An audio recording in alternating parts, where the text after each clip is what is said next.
For 2,600 years, people have understood the process of study, reflect, practice in learning.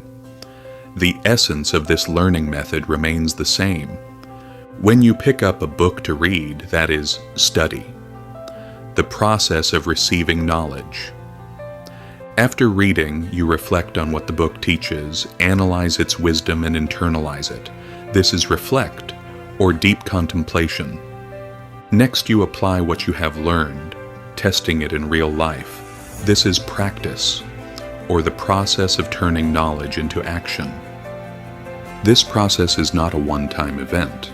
After applying knowledge, if it doesn't work effectively, you return to the book, rethink it, and then apply it again. This cycle repeats dozens, even hundreds of times until the knowledge becomes a part of you. At this point, you are no longer just reading books, you are living them. This is completely different from the traditional way of learning, where we read something, forget it quickly, and never integrate it into our actions. The three elements, study, reflect, practice, are not separate steps but rather interact to form a complete learning cycle. To truly understand something, understanding alone is not enough. You must study and practice. At the same time, studying and practicing deepen your reflection and understanding. And once you truly understand, you will enjoy learning more and apply knowledge more effectively. When your depth of understanding increases rapidly, you begin to see life through a different lens. This is the moment when many people start rethinking their careers. Some even submit their resignations. By the age of 40, this phenomenon becomes quite common. Even those earning extravagantly high salaries, like $4,000 or more per month, may walk away from their jobs without hesitation. We have seen examples of bank vice presidents and stock market executives stepping down from their positions. Why do they do this? Because they have realized something far more important. When you deeply understand the nature of your work, you begin to see that many professions are not as glamorous as they appear. Take the stock market, for example. Behind its dazzling facade lies an entire world of manipulation. It's all about strategies, a game where the big players pull the strings. Nothing is truly transparent. By the time they reach 40 years old, having already spent half of their lives in such an industry, many begin to question, why am I still devoting myself to this? They want to step away because they realize that this way of making money is not worthy of the life they have left. So, they leave in pursuit of a career with deeper meaning, and this kind of change only comes through profound understanding.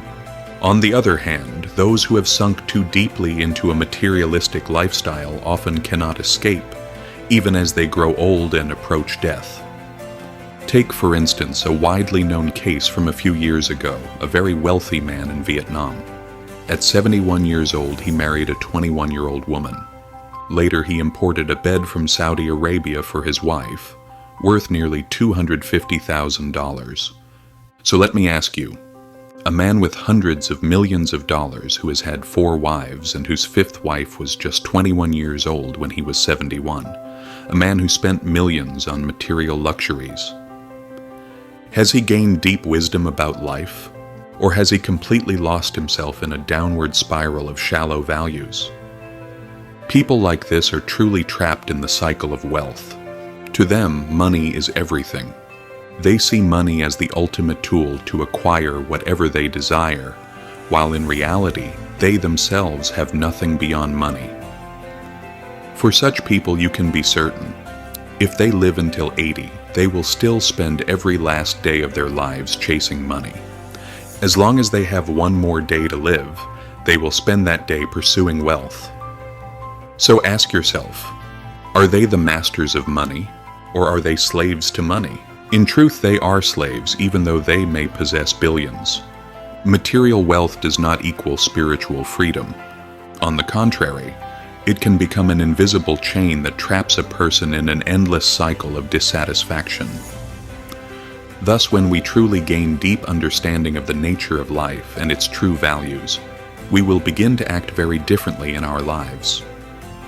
Profound wisdom allows us to recognize what is truly important, which relationships are worth cherishing, which values are truly worth pursuing.